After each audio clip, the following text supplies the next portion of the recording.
All right, good afternoon, good evening, everyone. Thank you for coming to this presentation on Griggs v. Duke Power Co., where we'll be focusing on the NAACP and the Legal Defense Fund. I'm CJ Idle, the Executive Director of the MARC. I want to thank Rockingham Community College for allowing us to use their space for presentations tonight. This program was originally scheduled to be held at the museum, but due to construction difficulties, we had to relocate at the last minute.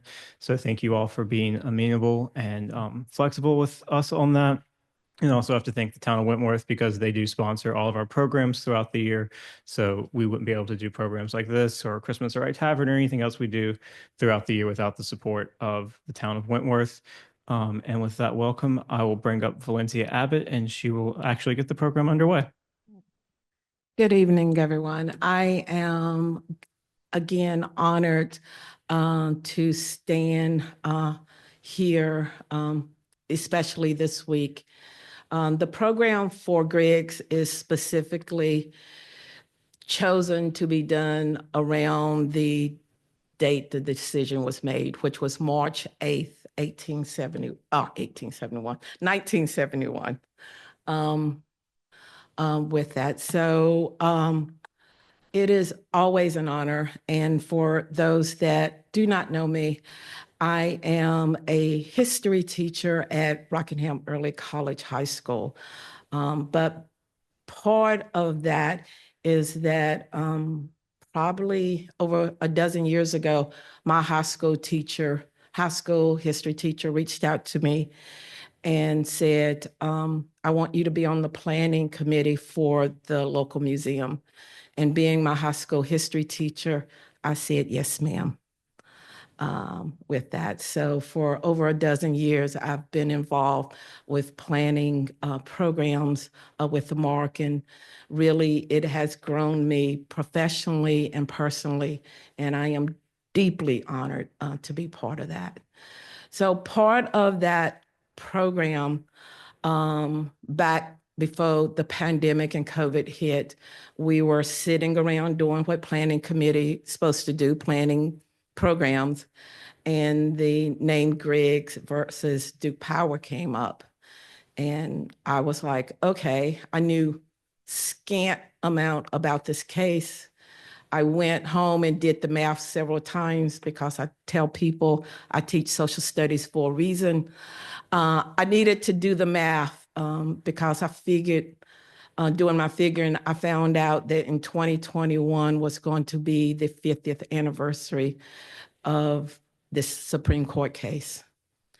And I wanted to make sure that that 50th anniversary was acknowledged. Also, I went in thinking that that was going to be that 1 year. We was going to do the program, that was it. And I was going to go back into my happy space, which is 19th century history.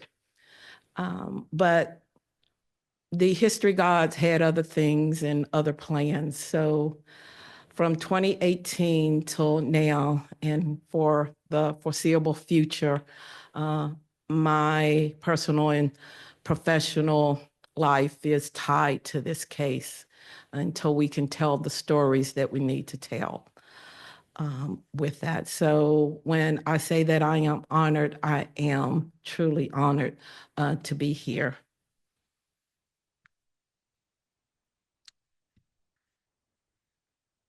When I started my research, one of the first things that I wanted to do, well, the only thing that I wanted to do was to center the stories of the men involved in the case. And I'm just give a brief overview of the case because our keynote is going to delve deeper into that, and I'm not even going to try to compete with that. But the case, Griggs versus Duke Power, is about employment, which on the surface doesn't seem that, exciting. And I would say most people didn't see it that way. There's only been 2 books that I know of written about the case. But these 14 men who worked in the labor department, that all they wanted to do was to be able to apply for other jobs in the plant. And that was the Dan River Steam Plant, which is on the screen. At that time, it was also the company that you was going to make the most money. The men in the labor department were all Black and also the lowest paid. And that was their request. They just wanted to be able to apply for other jobs. And that was in 1966. So with that research, one of the things that I wanted to do was to always center these men and their stories. And for every time that I've presented, I've called out their names because it's usually just compacted to the plaintiffs or one or two, but all of them are important to the story. And they are James Martin, Willie Griggs, James Tucker, Herman Martin, William Purcell, Clarence Jackson, Robert Jumper, Lewis Hairston Jr., Willie Boyd, Junior Blackstock, John Hatchett, Clarence Purcell, Eddie Galloway, and Eddie Broadnax. The first picture on the screen, this is the family of Willie Griggs. It was taken in 2023 with the erection of the historical marker at the MARC. And the reason that the case is named after Willie Griggs is because he was the youngest plaintiff with that. So the stories of the men was front and center in how I wanted to approach this research. So for every year, we have taken a different perspective of looking at it through a different lens. So our 50th anniversary, which was in 2021, kicked us off and introduced not only the county, but the state and the nation to this historical case. And one of the things that I always like to highlight is this quote, emphasizing how important it was, okay?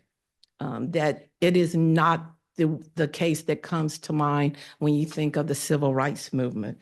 But it is important to note that.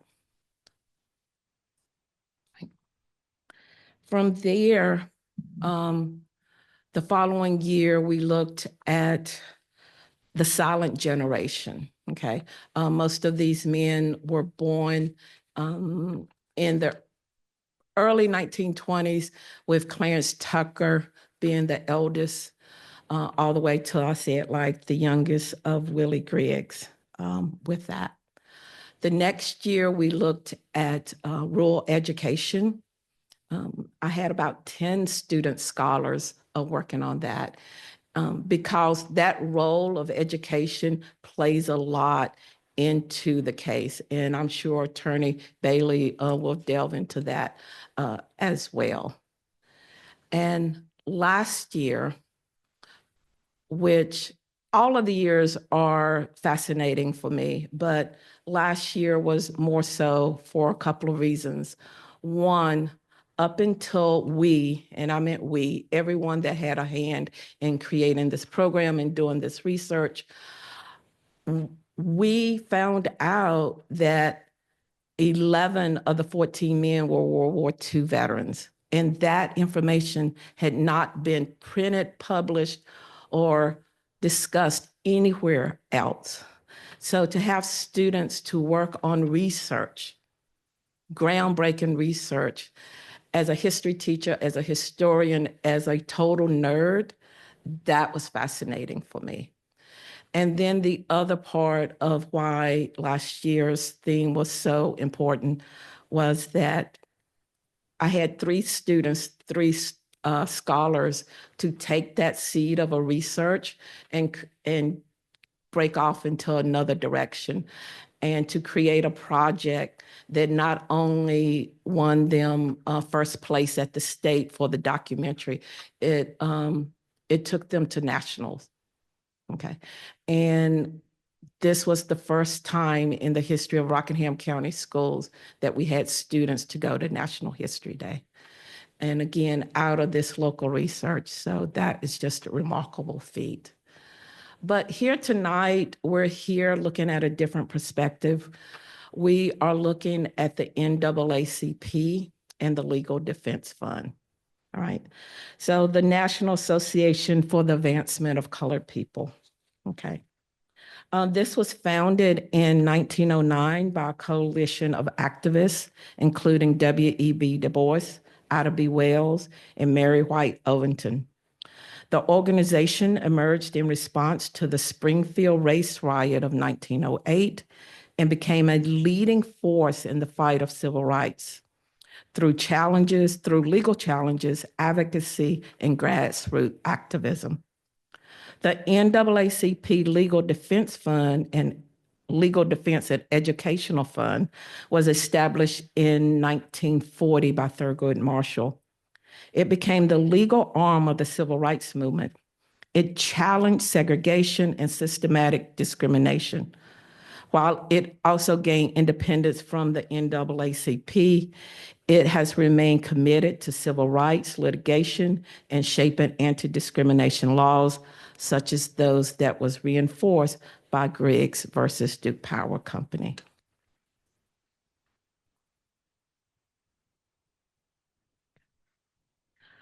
Local NAACP chapters have always been the organization's backbone in the driving grassroots activism and community engagement. Leaders like James Arthur Griggs epitomized this legacy, using the NAACP to challenge systematic racism in workplace, schools, and institutions. Okay. Like all of the plaintiffs of the case, by the time that I've started my research, everyone had passed away with that. And when I say plaintiffs, there was 13 plaintiffs, but there's 14 names that I called out, and I just want to give clarification. Jesse Martin, which was initially part of the lawsuit, he's going to drop out because he's going to get a promotion. But I include him in my research because he's part of that story with that. So James Arthur Griggs, I never got to meet him, but through the research, I have come to admire this man that becomes the president of the NAACP in 1958. And he remains the president for 14 years until 1972. And one of the reasons, and it's documented in the book, one of the reasons that this case is going to come to be is because of the involvement of the NAACP. It is documented that Willie Boyd was having conversations with James Arthur Griggs, and he was like, well, let's do something, and they did to happen. But I also want to just very briefly indicate why his involvement is so important. 1958 to 1972. During this time, even to be associated with the NAACP could have meant a death sentence, and he was president. He was president when, in 1958, when the battles of Hayes Pond, the Lumbee tribe in North Carolina, dispersed the KKK rally. He was there president when the Greensboro Citians, through the 1961 Freedom Rides, through the 1963 March on Washington. He was president on September 15, 1963, when a bomb exploded in Birmingham, 16th Street Baptist Church, killing 4 young girls. The blast was meant to terrorize the Black community. Instead of it fueled national outrage and strengthened the fight for civil rights. He was the president during the 1964 Civil Rights Act. He was president during the Selma to Montgomery marches. And remember, he is president in Rockingham County, where literally he could have disappeared. but he was still president. He was president during in 1967 during the Detroit and Newark riots. And when I started this project, I titled my community project Beyond 1968, because most people stopped the civil rights movement in 1968 because that's when Martin Luther King Jr. was assassinated. But the contemporary civil rights movement goes a little bit further than that. I would make the argument until 1972 or until at least to the mid 1970s with that. And he was president during this time, right? And for the NAACP to come in 1966 from 1971, because that's how long this case would last, and for him to remain president to do what he needed to do to support these workers is truly a miracle. So even though I did not get to personally ever meet James Arthur Griggs, I am in awe of him, and I look forward to continuing to do the research as we continue to tell these deeper and important stories. Also, I want to leave you with the NAACP did not disappear in the 1970s, all right? During the time, there were 3 chapters in Rockingham County. There was the Eden branch, Madison branch, and the Reedsville branch.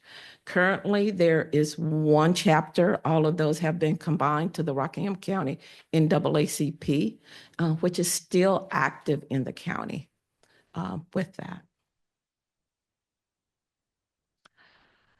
So when I started this, like most of what I've done around this case, I knew very little and have come away with a stronger sense of telling a bigger story. And there's more to be told. So it doesn't look like I'm going to be leaving anytime soon with that. So when I decided on this this perspective this year of doing the NAACP, I've had the honor of the last 3 years of being able to do it with the assistance of the National Council of History Education. They had a grant-funded initiative about the rural experience. And if we know anything about Rockingham County, it is rural. And I had never seen a program specifically tied to teaching and learning in the rural spaces, so I was intrigued. I've also had the honor of being a recipient for 3 years, and sadly, this is the last year for that grant. It's not the last year for the research. It's not the last year involving students. It's just the last year for that grant. But I just want to take the moment to thank NCHE, all of the staff and people that had a part in helping me teach my students. As a teacher, that is the greatest honor, is that when you help me become a better teacher, that makes my teacher heart sing. So I just want to take a moment to thank NCHE. As part of that grant program, I've worked with community partners every year. The consistent community partner has been the MARC, which all of this truly could not have happened without them. And also the only place that has a permanent exhibit for the Griggs case. So just put it out there. The only place in the whole wide world that has a permanent exhibit for the Griggs is the MARC. So every year I've had a community partner. This year, my community partner was Blaine Henderson. She's the public service librarian at James Library on RCC's campus.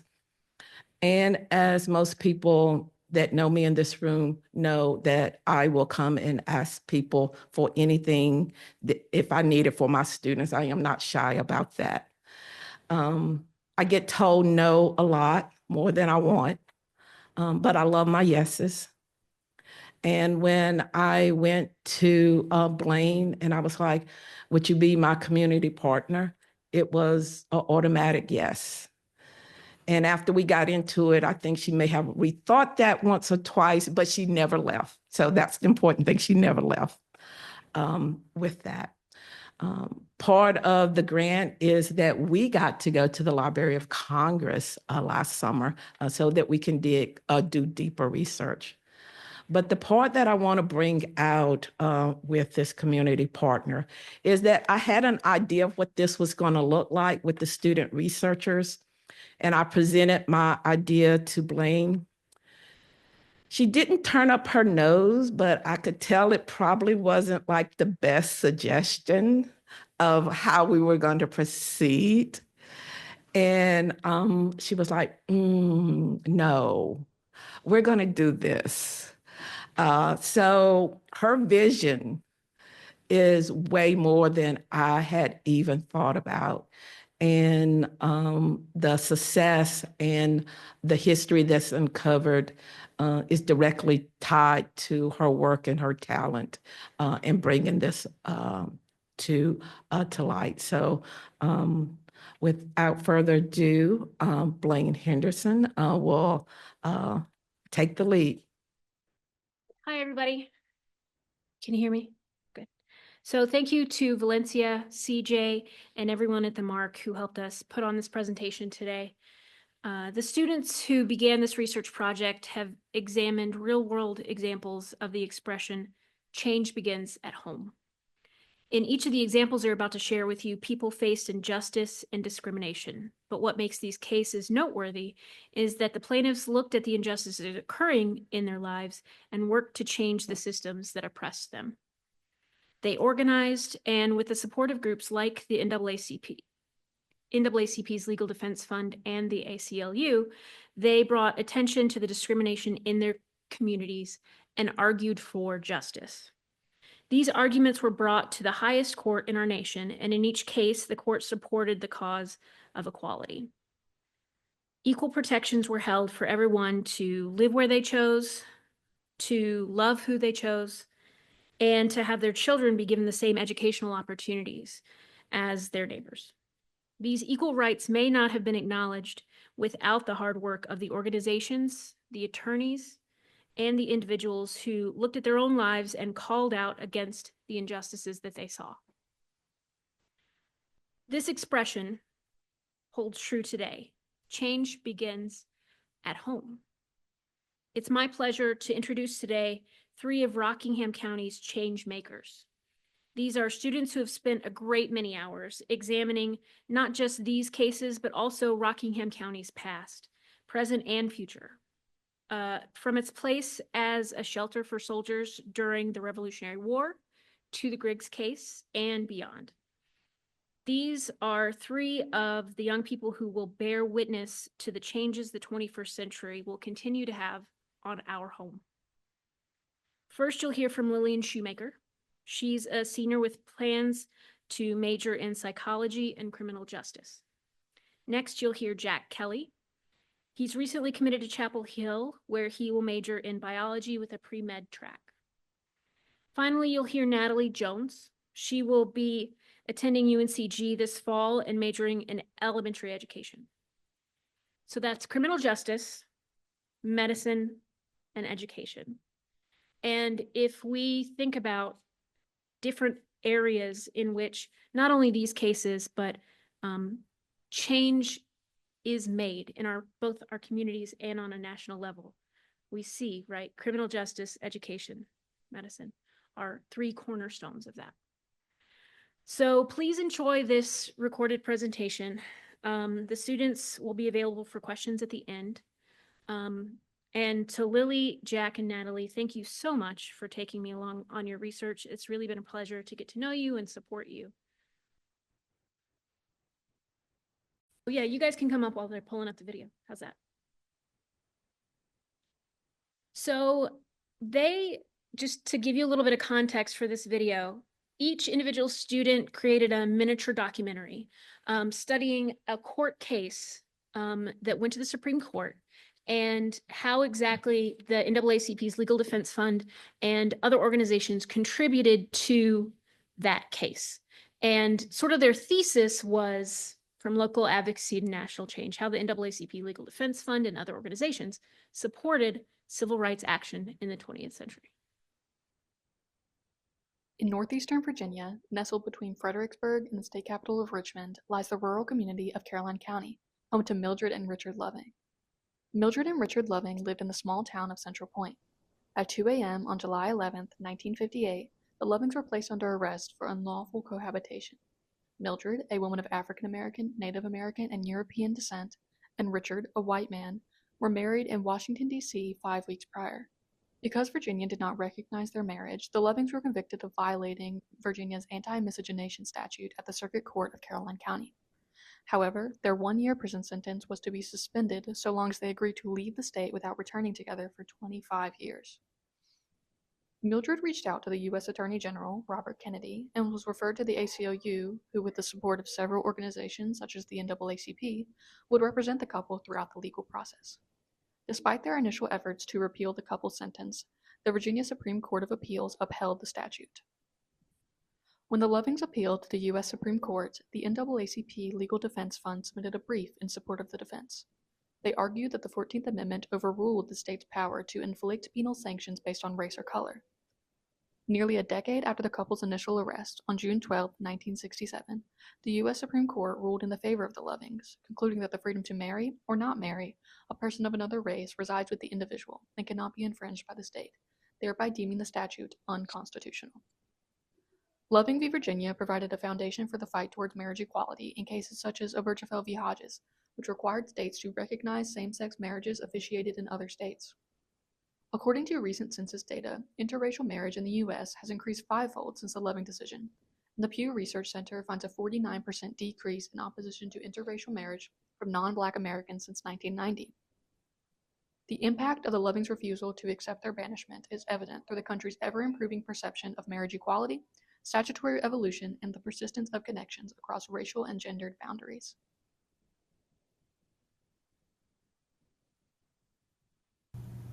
Brown v. Board of Education, How Can Local Impacts Affect National Change? Presented by Jack Kelly.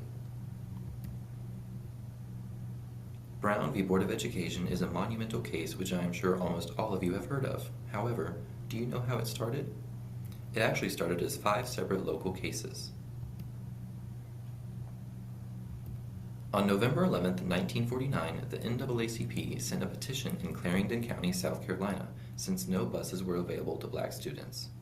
107 people signed this petition, and on May 16, 1950, the NAACP filed Griggs v. Elliott. On September 11, 1950, in Washington, D.C., Gardner Bishop led a group of 11 students in the new John Philip Sousa Junior High and demanded their enrollment. However, the demands were denied despite having adequate resources. After this, NAACP Special Counsel Hamilton Houston started building the case of Balling v. Sharp. On December 22, 1950, the NAACP refiled Griggs v. Elliott to challenge non-segregation instead of equal amenities. In 1951, James Nalbert took over and filed the Balling v. Sharp case.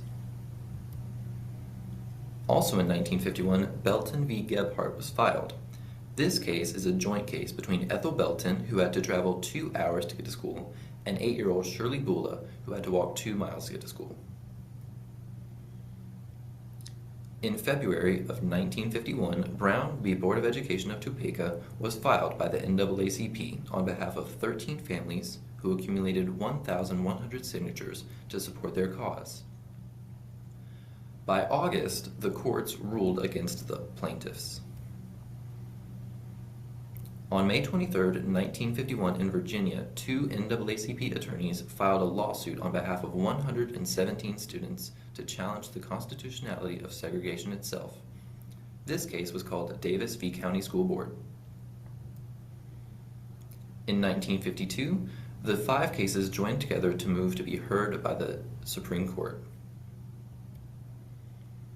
On May 17, 1954, the courts ruled in favor of the plaintiffs, marking one of the most historic moments in American history. Local aftermath of the decision was chaotic. North Carolina's Governor Umstead created the Governor's Special Advisory Committee on Education to decide how to proceed. The governor would then die midterm, making Rockingham County native Luther Hodges the new governor of North Carolina. Hodges took over and, with the help of the committee, made the Pearsall Plan. This plan was regarded as one of the most effective in thwarting desegregation efforts, and in a nutshell stated that students might be excused from attending integrated schools. Pictured here are students directly affected by the Pearsall Plan. Herbert Ziegler Jr. is to the left and Earl Ray Pass is to the right. These boys were the first 2 black students to attend an all-white school here in Rockingham County. With the end of my presentation, I would like to leave the audience with my original question. How can local impacts affect national change? J.D. and Ethel Shelley, an African-American couple from Mississippi, faced years of cramped living conditions in St. Louis before saving enough to buy a home in 1945.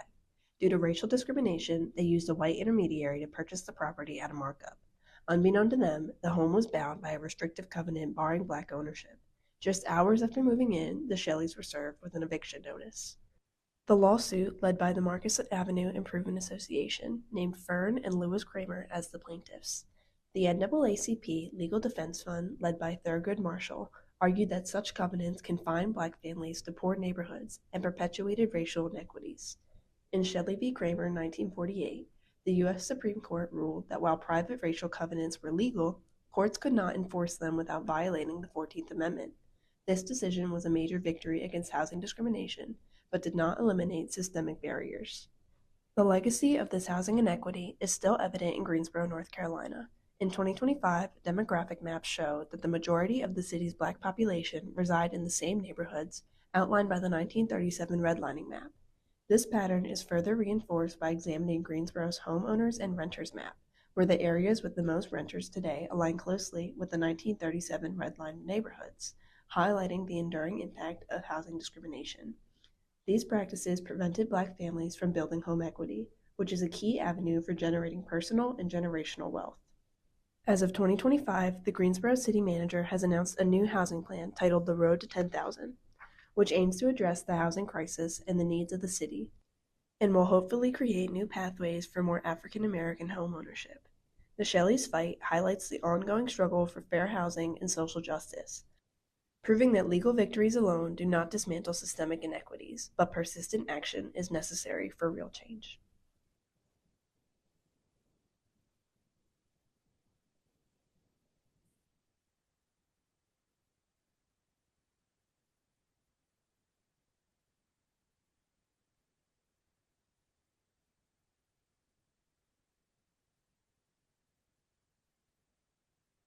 A lot of sources, you guys. It's a lot.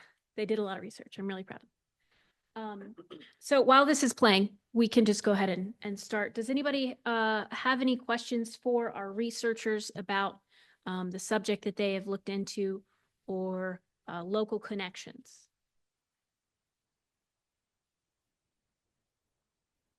Go. Here, let me give you the mic. They're going to use that.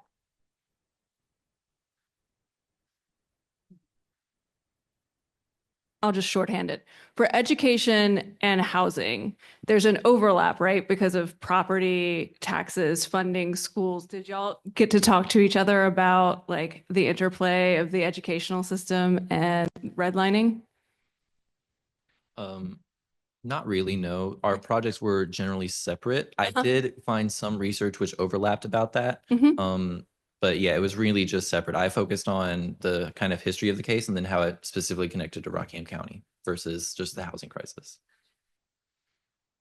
It's actually interesting that you bring that up because I'm currently in a college class here at RCC that focuses on education.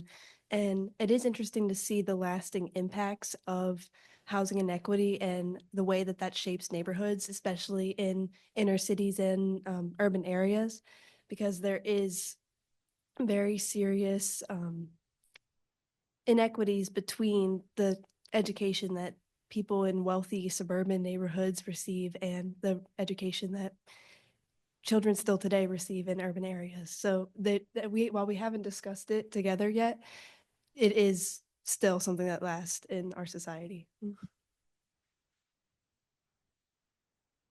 Great.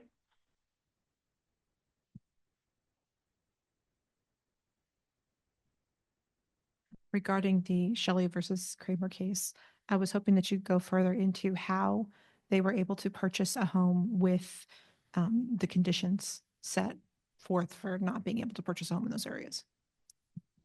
To navigate the racial barriers of the system, the Shelleys had to take a different approach than, say, a white family would in that time. A straw party sales technique was actually used where Ethel Shelley had contacted the pastor at her church and her family's church who worked as a realtor, and he found the property and arranged for a white buyer to purchase the property and then sell it to the Shelleys' realtor, who then sold it to the Shelleys at a markup. And all throughout that process, the racially restrictive covenant was never expressed to the Shelleys. And they were sold their house at a significantly higher rate than if they were to buy it on their own as a white family. And just to reiterate that, it was like a 40% markup, right? Like it was huge. So if you can imagine today, finding a house, its listing price is it's $300,000, and then you have to go through all these legal hoops, and you end up paying, I don't know, math is hard, $425, right? So it was clearly unequitable.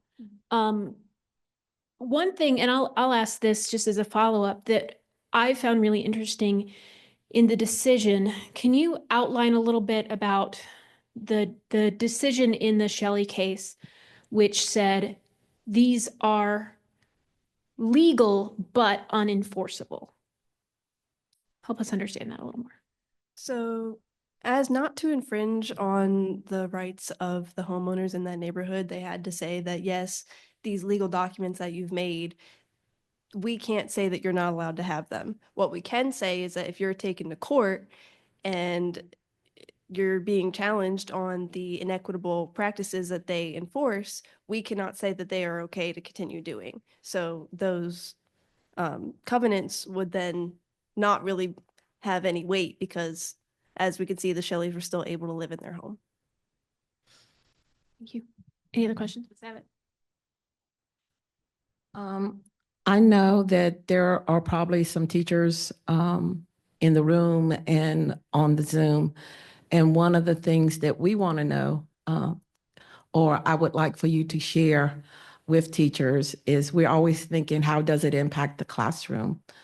Would each of you share how this project, because you've been working on this project since September, and you knew that coming in that it was going to be months, quickly share how did this project impact you as a student now, and what, if any, benefits for your future endeavors. Ms. Henderson has already shared that what your future plans are. There's no historians out of the group, but anyway. But yeah, what each of you share that, basically to tell the teachers why projects like this is important. So me personally, I've never had the opportunity prior to this project to really engage in like research outside of the classroom, at least not on a project like this long term. And so being able to get involved in this has actually played a role in my college decision, because I know for me, like one of the biggest things that I've thought about following this project or during this project is I want to go to a school that is going to give me the opportunity to further explore research outside of the classroom. And if they're able to implement that within the classroom as well, then that's a big thing that I wanted to think about. So when I was visiting colleges, those were the questions that I was asking is, are there classes that really encourage out of the classroom work and research within the classroom? And so I think as a student, it's really helped me. This project has really helped me learn how to apply what I learn in the classroom and want to take it to that next level. So for me, I know it's going to impact my college education as well, because it's impacted what institution I choose to attend. I would definitely agree. I feel like this experience has really helped me not only strengthen my research skills, but also develop a greater understanding of the concepts that we learn in the classroom. I know that for my case, Shelley v. Kramer, it was interesting being able to actually contextualize the case. It wasn't just things that I was reading on a screen or on paper. It was seeing that it's in my nearest city. And while I couldn't find physical research to show that it was happening in Rockingham County, we can all assume that it was.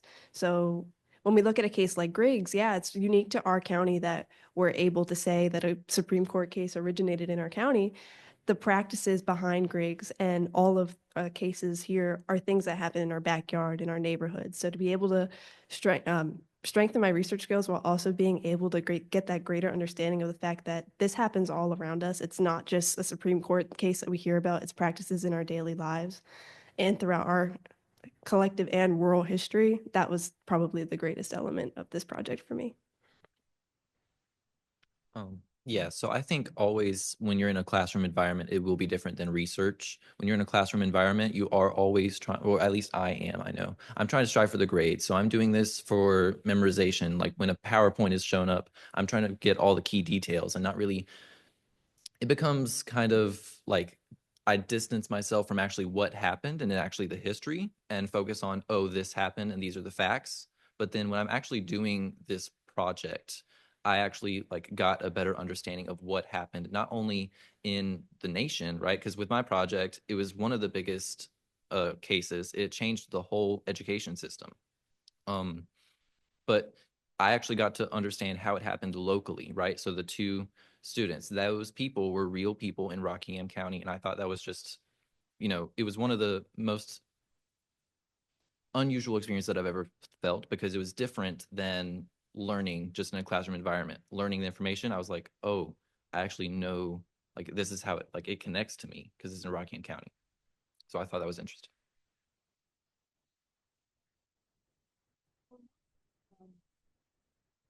The Loving's case is absolutely one of my favorites to teach and to learn about. So this is directed towards Lily. What impact did that research have on your understanding of the case and the culture during that time? So I think one of the biggest things that I came across in my research that was really surprising to me and really put into perspective, like how things maybe, I think when we hear about cases that happened in the 60s or the 50s or the 70s or whenever it was, we sort of distance ourselves from that because that feels like a part of history that we personally can't experience, or at least I personally can't experience. But I think seeing that there were certain states that didn't remove their anti-miscegenation laws from the books until I believe one state didn't remove it until like the early 2000s. I think that was really jarring to me because even though those things may have not been directly enforced anymore, the fact that those things still exist on the books was one of those things that really helped me connect it to now because that is very recent history. And so I think the biggest thing in my research is just really making those connections and trying to stray away from this idea of like, okay, well, that year was a very long time ago, and that's not a year I can very easily contextualize, and instead looking for these things that indicate that these things still exist. Thank you, guys. One more? Yeah, great.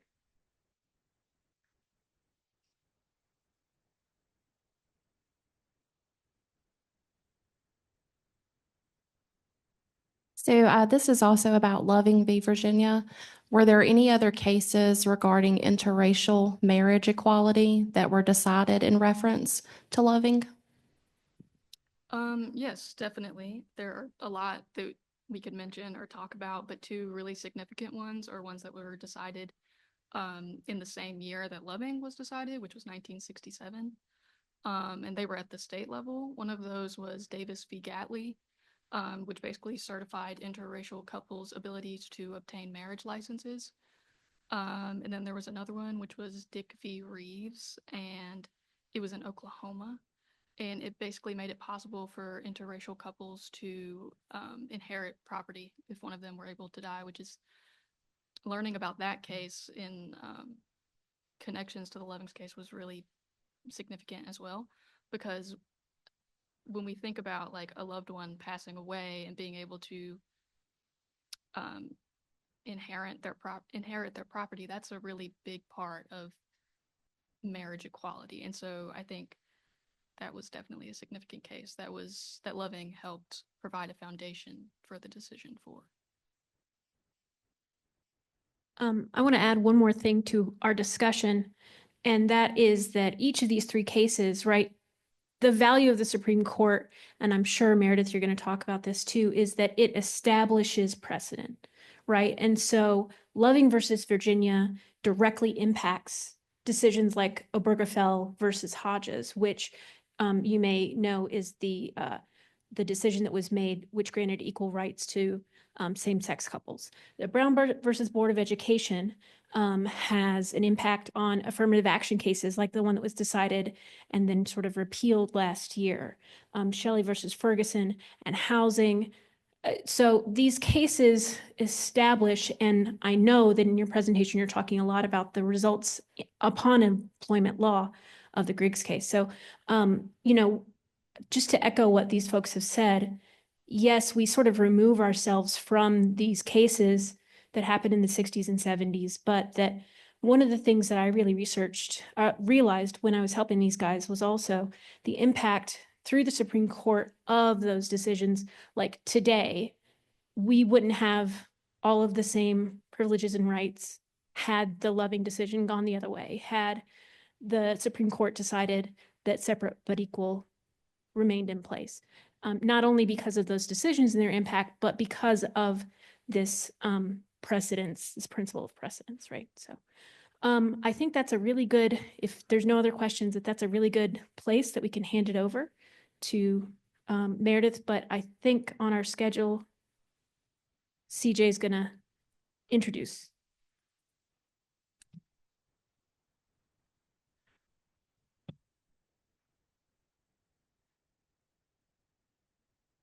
Oh, yeah, hang on. Let's give a hand, really, to these three. We wouldn't be here today without Jack and Natalie and Lily, so thank you very much. So everybody, this is Cameron. She also works at the MARC. She's a former RCC employee, and she has really been an important part of our group project, if you will, between Miss Abbott, CJ, and myself. Cameron has been the glue that has kept us all together. She is going to do the introduction for Miss Bailey. Thank you so much. Meredith is an attorney with over 20 years of experience practicing employment law. She helps her clients navigate the complex framework of equal employment opportunity laws across the United States. While in private practice in Washington, D.C., Meredith was recognized as a rising star by the D.C. Super Lawyer Guide. That's what it says. A designation given to only 2.5% of attorneys in each state for excellent in practice.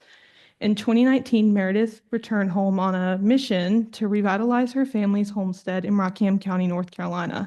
As an entrepreneur and advocate, she is dedicated to protecting U.S. jobs, farmland, and civil liberties through rural employment projects in North Carolina. Thank you. Hello, friends in the room and on Zoom. I'm so excited to be here.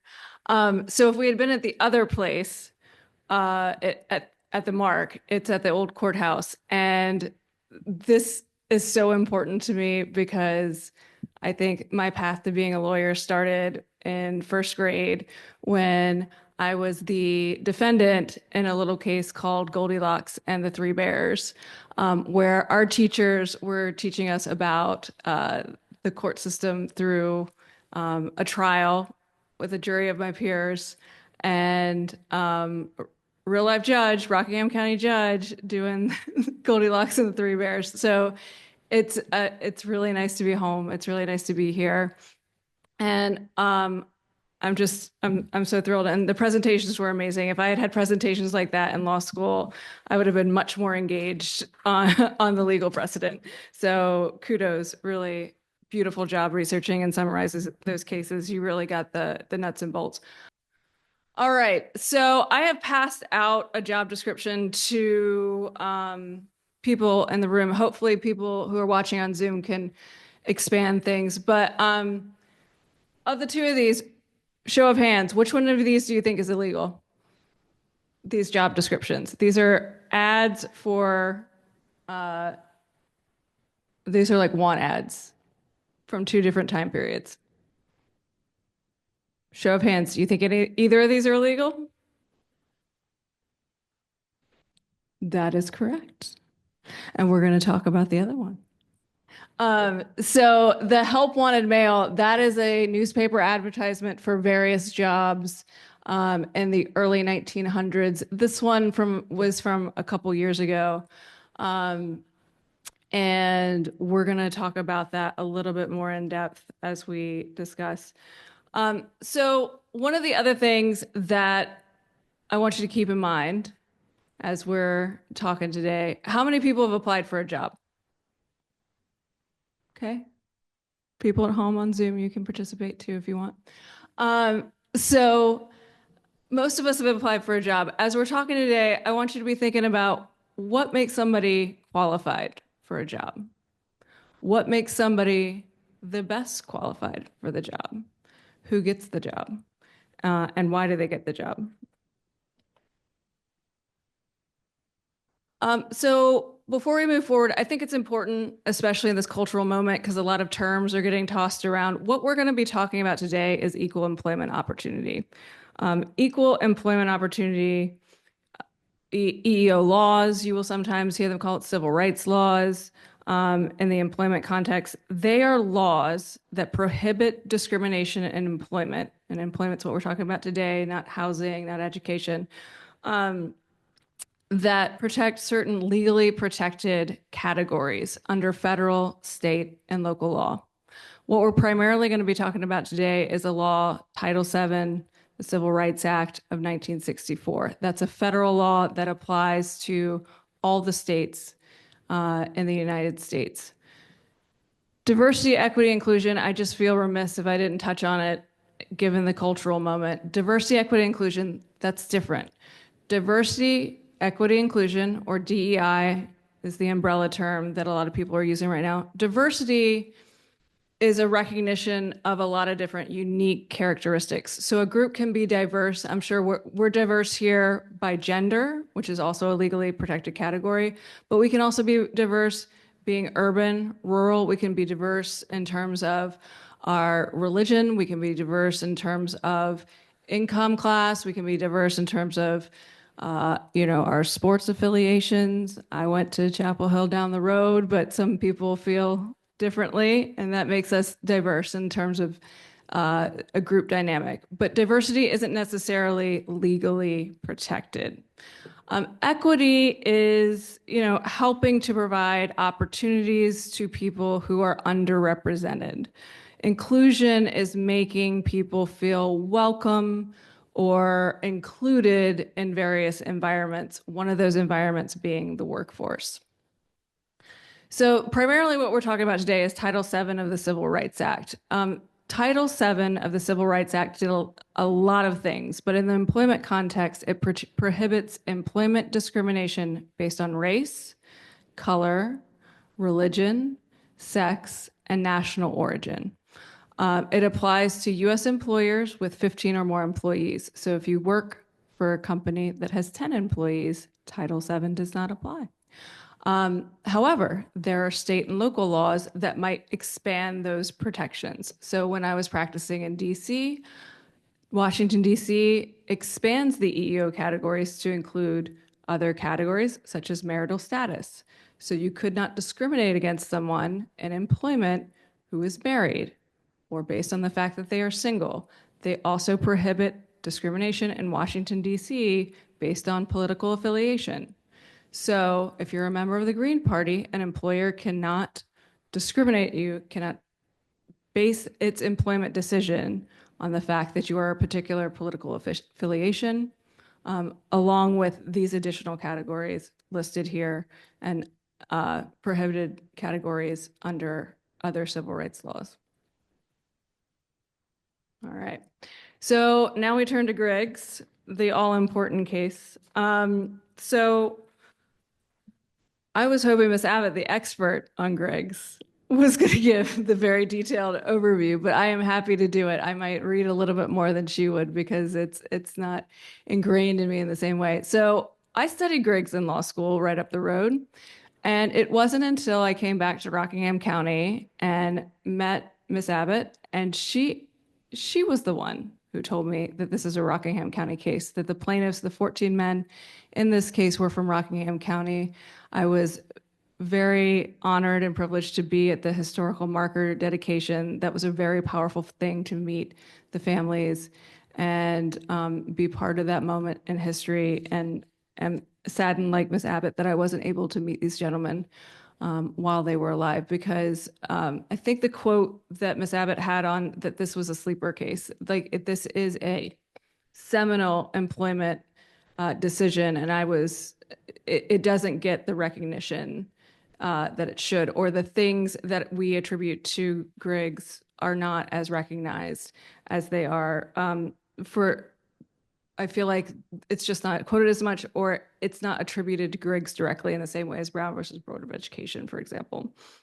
So in 1966, there were 14 African-American men who were working at the Duke Power Company. They were all laborers, which was the lowest department within the Duke Power Company. And prior to Title VII, Duke Power, like many employers at the time, openly discriminated against these gentlemen based on their race and in terms of hiring and their job assignment. Each of the 14 plaintiffs had been denied a transfer to other departments, which, as Ms. Abbott said, were higher paid and had more promotional opportunities than the other departments. The company, so after Title VII was passed in 1964, this practice of openly discriminating against individuals based on their race was now prohibited by law. And so these gentlemen under Title VII, again, sought hire and promotion within the company. At that time, what the company did after Title VII and after Title VII had been passed, the company instituted a aptitude test and and required high school diplomas for these jobs. Some of these gentlemen did have high school diplomas, but a lot of the individuals in the other departments did not have high school diplomas and yet were promoted anyway. You had to have a minimum score on the aptitude tests, and a lot of the gentlemen were not meeting that score. So in 1966, at the time the Griggs case was filed, 81 employees at the company in the 4 higher paying types of employment: coal handling, operations, maintenance, and laboratory and test. Those 81 individuals were all white. So, encouraged by members of the Reedsville chapter of the NAACP, especially its leader, James A. Griggs, who we saw earlier, the plaintiffs challenged the newly implemented employment requirements of a high school diploma and an aptitude test. They claimed that these requirements were unrelated to performing the jobs that they were seeking, in violation of Title VII. The Griggs plaintiffs were represented by the NAACP Legal Defense Fund attorneys, led by Julius Chambers. Willie Boyd would become the spokesperson for the plaintiffs. But I do want to emphasize, as Ms. Abbott did, all 14 of these gentlemen were integral to the case. It was incredibly important, even though they had the spokesman in Willie Boyd. They sought to change the hiring and promotion practices, breaking down a powerful barrier to African-American advancement and bringing greater equity in the workplace. Importantly, the reason you see 1971 up there, even though it was filed previously, it took 5 years for this case to wind through the court system. So these gentlemen did not have promotions for the entire 5-year period, that this case is slowly winding its way up to the Supreme Court. So it does finally make its way to the Supreme Court in December of 1970. And in finding in favor of the plaintiffs, the Supreme Court held that the objective of Title VII was to achieve equality in employment opportunities and remove barriers that have operated in the past to favor an identifiable group of white employees over other employees. It went on to say that employment practices that appear neutral but have a discriminatory impact are illegal under Title VII. The Supreme Court wrote that Congress commanded that any tests used must measure the person for the job and not the person in abstract. So the important precedent that Griggs set was this idea that we call disparate impact. The idea that neutral policies can still be discriminatory. Intentional racism, where someone is saying, no, I'm not hiring you because you're Black, that's called disparate treatment. Disparate impact is neutral policies that are applied unfairly to discriminate against a particular group of people that are protected by law. So the disparate impact theory boosted efforts to open workplaces all across the nation and remove barriers to employment for African Americans, women, and other groups. Before Griggs, Title VII prohibited intentional discrimination, as I said, disparate treatment, but many companies still use neutral policies to keep certain groups out. And then after Griggs, as we just said, Title VII was determined to prohibit that practice of applying neutral policies unfairly. So what Griggs did was it led to fairer practices, not just for African American employees, but for other groups of people. One example of that is this Dial case. So the Dial Corp is a meatpacking plant. It is not, as I originally thought, a soap company. The Dial Corp was hiring a lot of women. And at a certain point, they decided to implement a 35-pound lifting restriction for all of their production line workers. And it was supposed to simulate the work that they were doing on the production line. And note the date of this case. It's 2006. This is not that long ago. But the test required applicants to repeatedly lift 35 pounds to supposedly simulate job tasks. The Equal Employment Opportunity Commission, that is the EEOC, which is the federal government agency that enforces employment civil rights laws, took up this case on behalf of the women of Dial Corp and said that that lifting restriction had a disparate impact on women in the company. So, like Griggs, this involved a facially neutral test. It was given to everybody, but it was impacting women at a disproportionate rate. And I think something also important here to note, if you look at the case history, is that similar to Griggs, there were a very high proportion of women who were being hired by this company. And then after the implementation of this test, it just dropped off. Like they just pretty much stopped hiring women because they weren't passing the test. So a jury ruled in favor of the EEOC and their disparate impact theory. They found that the strength test had an unlawful and unfair disparate impact on the women. The court rejected Dial's defense, was that it was the strength test was job related and consistent with business necessity, and found in favor of the Equal Employment Opportunity Commission. In the very small print over here with legal outcome, if you can see it, Dial was ordered to pay $3.3 million in damages to the women who were unfairly denied jobs. So Griggs not only established a precedent about disparate impact, it set and having to rehire or reinstate individuals who were denied employment. It also allowed for damages estimation, so getting back pay to these individuals who should have been hired but for this strength test or this neutral test.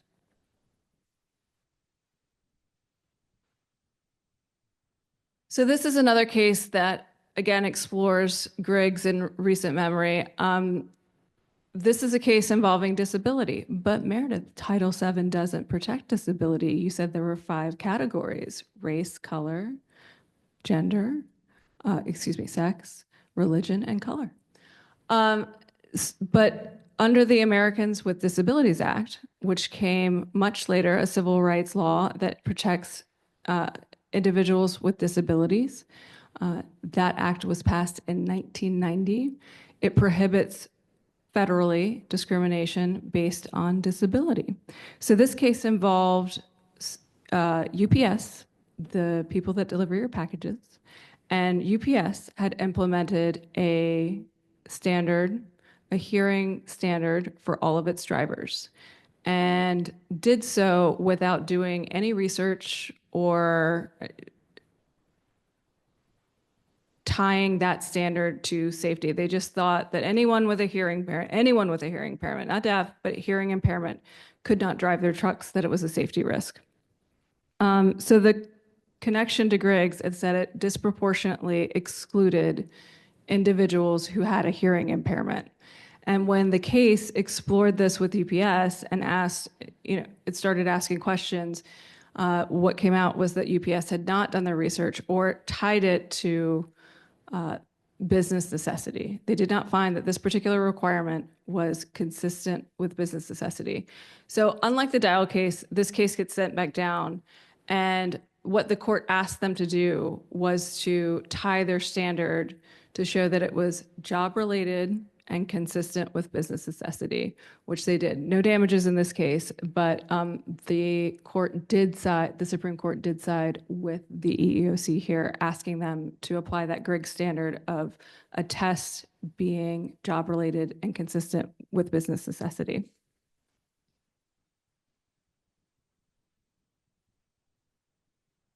So let's talk about some current developments, how Griggs is oh so relevant today.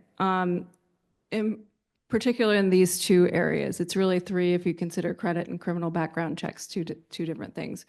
But background checks are often used by employers to pare down their job applicant pool. And many employers for a long time automatically rejected any applicant with a criminal history, regardless of what the offense was, how old the conviction was, etc.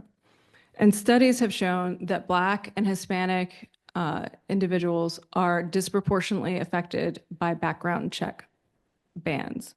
So it's often because the Black and Hispanic communities tend to have higher arrest and conviction rates, which are often linked to systemic inequities within our current justice system.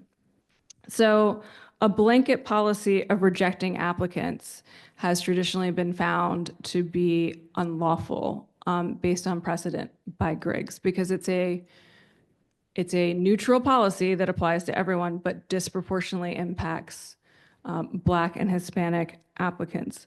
So the EEOC under previous administrations has issued guidance about about cautioning employers. It's not law, but it cautions employers against uniformly applying a criminal background check policy, and provides some categories to think about as they are vetting applicants for particular jobs. And those categories tend to include looking at the age of the criminal conviction, the type of criminal conviction, and again, as Griggs has taught us, making sure that criminal conviction has some relationship to the job. So if you've been convicted of a high-end fraud and you're applying for an accounting position, that might be a situation where a criminal conviction, you probably don't want that individual in the job. But if you have a 20-year-old minor marijuana conviction and are applying for, let's say, a warehouse job, then is that old conviction even relevant anymore? Does it relate to the particular job? Similarly with credit checks tend to also affect certain minority communities because of historical economic disparities, like we learned about a little earlier, as well as discriminatory lending practices. So a low credit score should not be an automatic bar to employment under legal precedent.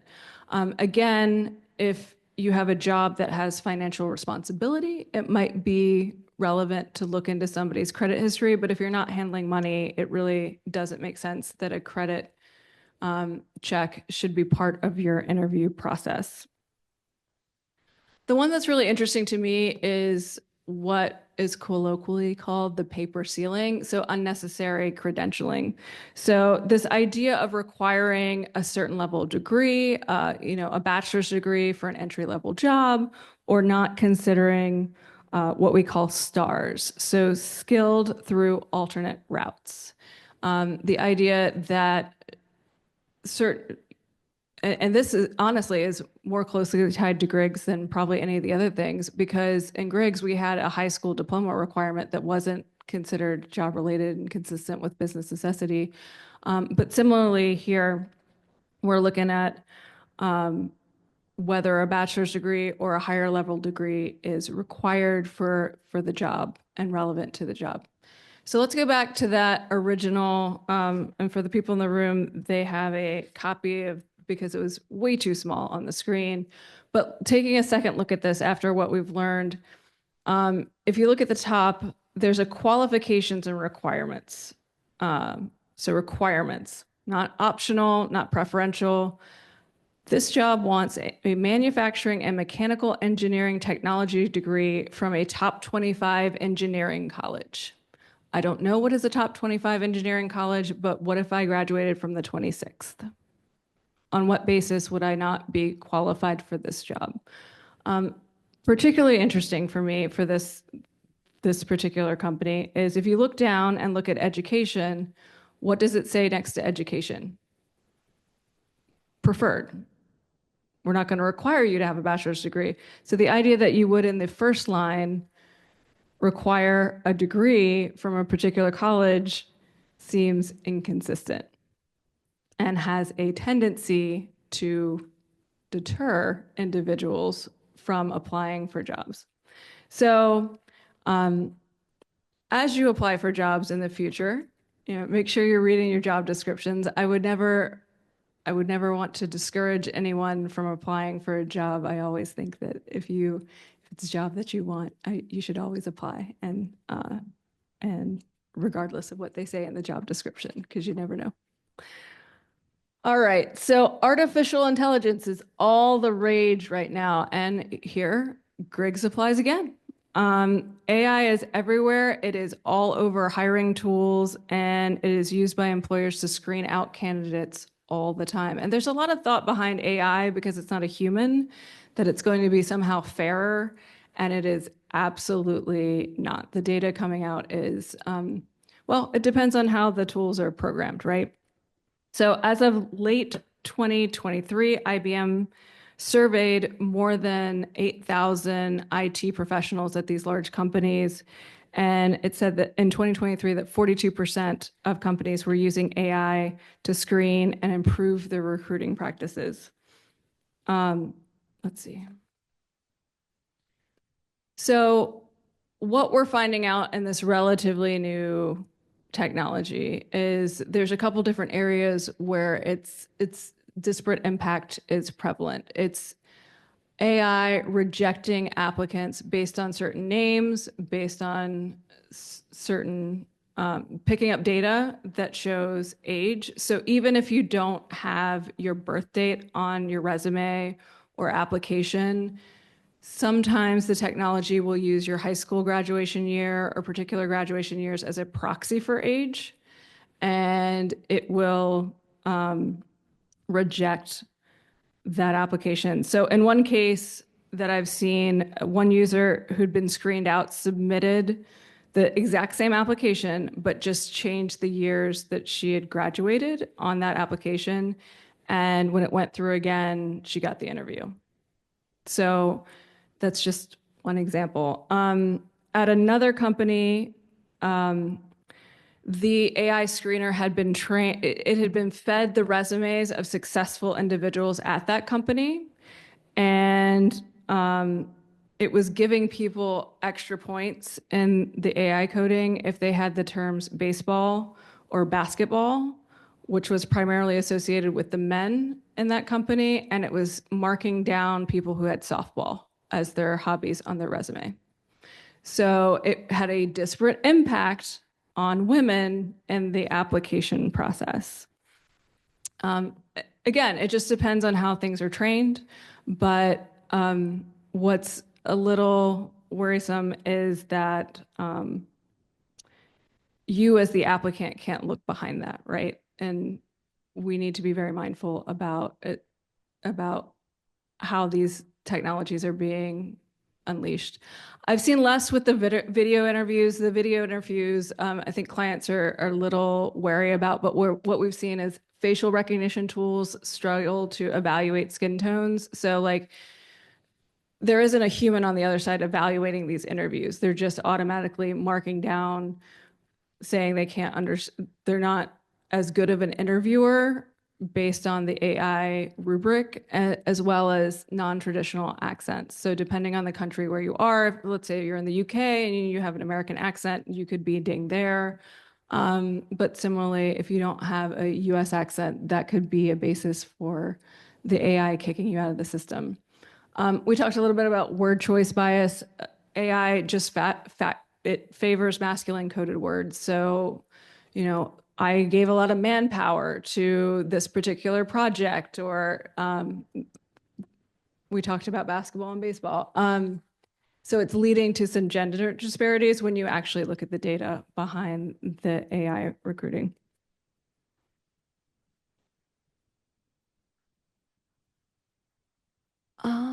That's the other presentation.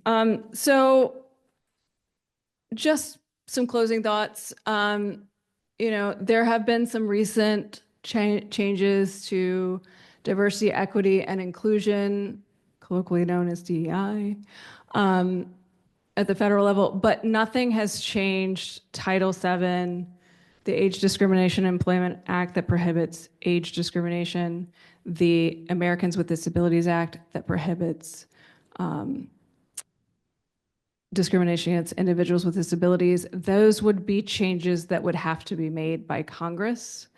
But there is a lot in the press right now. I wanted to reiterate that given the current climate, a reminder that Title VII is still in effect and affords us those protections. Technology may make barriers to hiring, promotion more difficult to spot because we can't see behind the AI and we're still learning about the AI. So a lot of, as I said, a lot of companies think it's going to be the savior and a more neutral force, but that's not what the research is finding. And Griggs was the start, but it has a massive legacy. And I think it's going to come into play in a variety of different ways in terms of disparate impact. It's an incredibly important case, and I'm so glad Ms. Abbott reintroduced me to it. So I'm happy to take any questions. Thank you so much for your time and attention. So privileged to be here today. Thank you. Hi. Hi. So do you have any information about how something like the Griggs case gets enforced beyond the local community in which it's set? So like beyond the Duke Power Company or beyond North Carolina? Like, is it just on a reported basis, or is there a way that this can be enforced federally? Well, sure. It's so the equal employment opportunity, the two cases that I cited after Griggs, like both of those were brought up by the Equal Employment Opportunity Commission. And especially as companies are so dispersed, right? It's like the larger companies, you have individuals working in different states, sometimes even different countries, but Title VII only applies to the US. So when enough people, in this case for the Dow Corp, it was women, complained, the Equal Employment Opportunity Commission will go do an independent investigation of its own if it finds that there are merit to the allegations, and they will actually seek out individuals. And the great thing about that is the Equal Employment Opportunity Commission. The federal agency is taking up the cause on behalf of the plaintiffs. So Griggs had the NAACP advocating for them. I don't know about the legal fees, but the EEOC is the enforcer of, in that particular case. Individual plaintiffs can also bring their own cases, but that requires attorneys and lawyers and is expensive. But the federal government can, at least the EEOC, their job is to help enforce equal employment laws. They also do that by issuing guidance documents. So without bringing a case, they can say, hey, this is how we think we would interpret this. AI is a new area of the law. These criminal background checks seem to be problematic. So before we go too far down this road, let's give you guidance, employer, to tell you how to do best practices without us having to bring legal charges against you. To address the legal defense fund, they did not have to pay for the lawyers. Well, that's still a lot of time. Yeah, and energy. yeah, That's a 5 years. I mean, like, yeah, that's a time and effort, and it's also one of the themes that I want to explore specifically are the attorneys for the case. But it was no cost for the plaintiffs with that. You mentioned the Dow case, and I just want to just thank you. My notes, you've added again depth to my understanding. Sure. You said in the Dow case, they received damages of what, 3.3 million. I just want to make a note that the plaintiffs in the Griggs did not receive any money, not one dime, in regards to that. And as Meredith has already shared, that was 5 years. 5 years of being denied, and they did not receive any money. And I don't know their individual stories as well as you do. Did they remain employed while the case was going through? Yes, the only one that's documented that, during the whole time that they, from 1966 to 1971, the documentation said that they was there. The one that will leave the company after the case is decided is Willie Griggs. Most of them will actually retire. One of the, I know that this was posted on the MARC's social media, the service pins of one of the men, their 25-year pin. Without looking at my notes to see which specifically, but most of them will actually retire from Duke Power. Right. But that has all sorts of implications, right? Like, Yes. like the back pay that they didn't get, the promotions they didn't get, the years that they remained in the same job. Even if they remained in the same job, it had a disparate impact on them. Yes.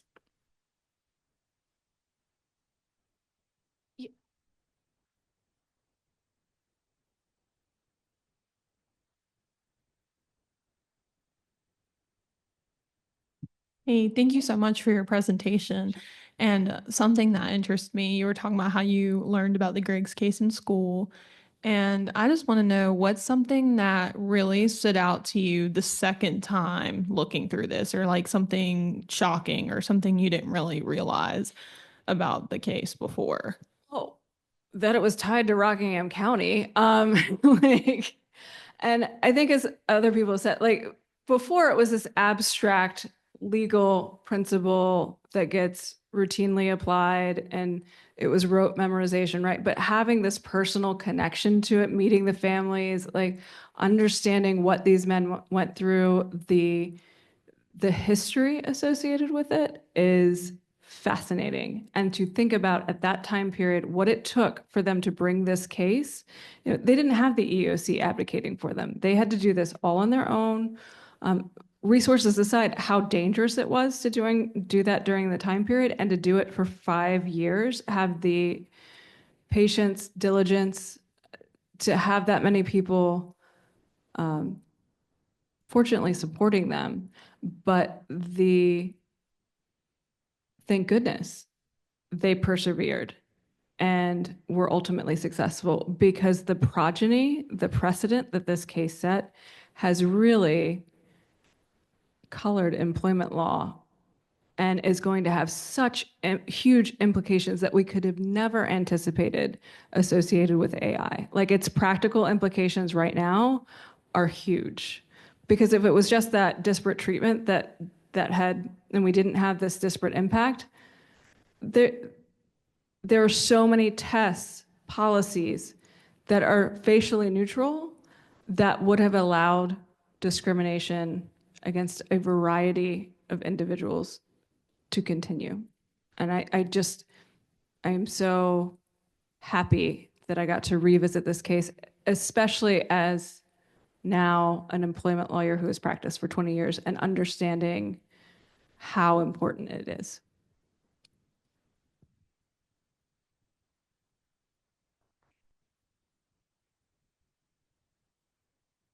Hi. Hi. Yes, thank you for your presentation. That was great. Of course. So I've recently studied that to become a teacher in the United States public school system, there's a variety of things that you need to have done, but the three that are like the most important are that you need to be a student teacher, you need to have a degree from an education program, and then there's also this concept of a competency test. And it's highly controversial because the results and the implications of the results disproportionately affect minority groups. So there has been this argument of whether it's necessary and if it is discriminatory. So I just wanted to know that with your experience in the special area of law that you practice, if you have any experience with that, and if you would agree that a test like that would fall under disparate impact. Yeah, so I don't have personal experience with that. I will also say that public school teachers have a higher bar. But you were talking about public school, right? So Title VII applies to private sector employers. There are pieces of it that apply to the public sector, but it's always a fact-intensive question. And I personally don't know enough about that particular test, but it would require a group of individuals studying statistically who it's eliminating, looking at the data. And then truthfully, anybody who's working with children or anybody under 18, they're probably going to apply a more rigorous standard and be more deferential to whatever standards are set by the state. And it's going to get a different level of scrutiny than, say, a private sector employer who's dealing with warehouse employees and isn't dealing with, children.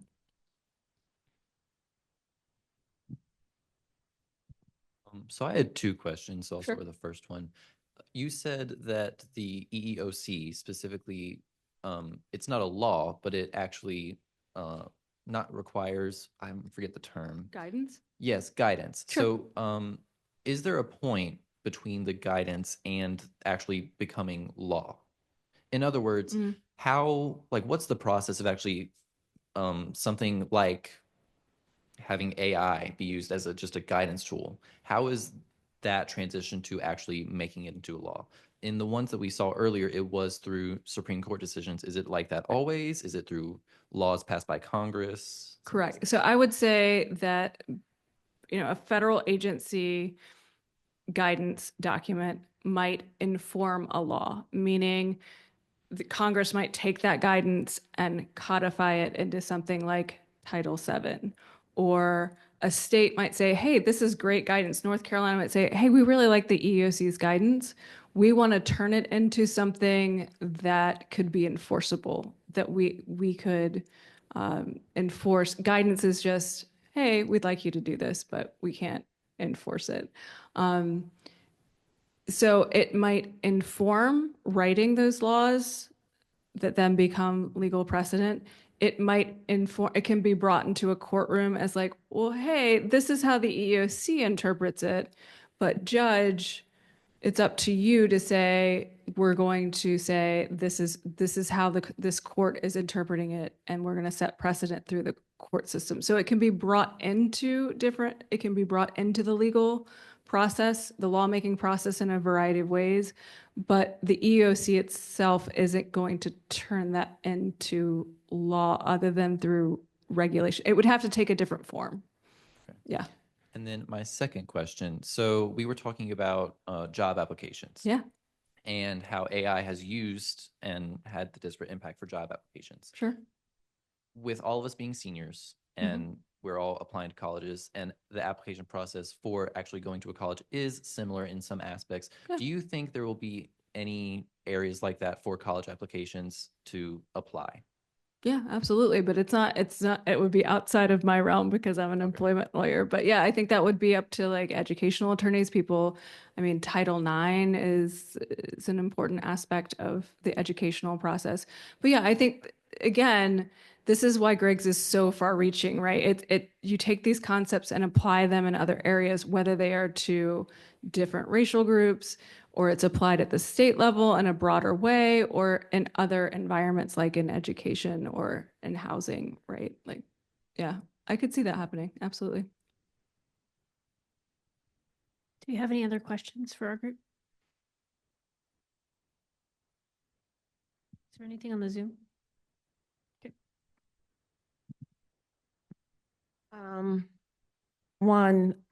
Meredith was one of those people that I go to and ask favors.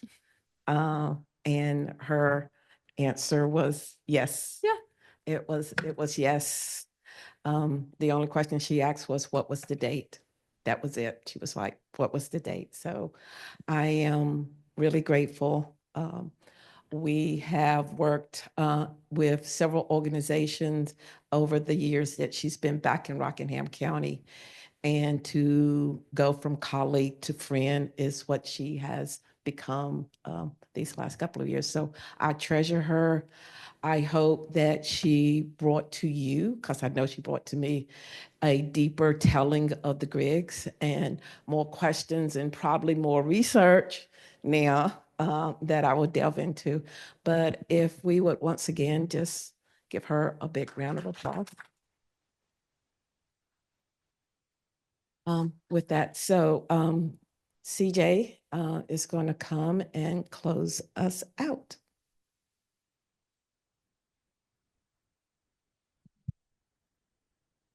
So again, thank you all for coming out tonight. Those of you on Zoom, thank you for joining us.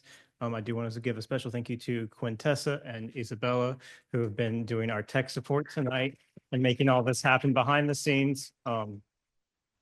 Give us a follow on Facebook, sign up to receive our newsletter if you want to keep up to date with what's going on with the museum. I believe we have a tea program coming up soon that we've been working on for a couple days. And then we've got a couple more programs lined up as we get ready to reopen the museum sometime later this fall. And hope you will all come out and enjoy the new museum once we get it finally fixed and fully operational, and we can get back to doing what we love, which is serving all of you and do more in-person events like this. So thank you all for coming.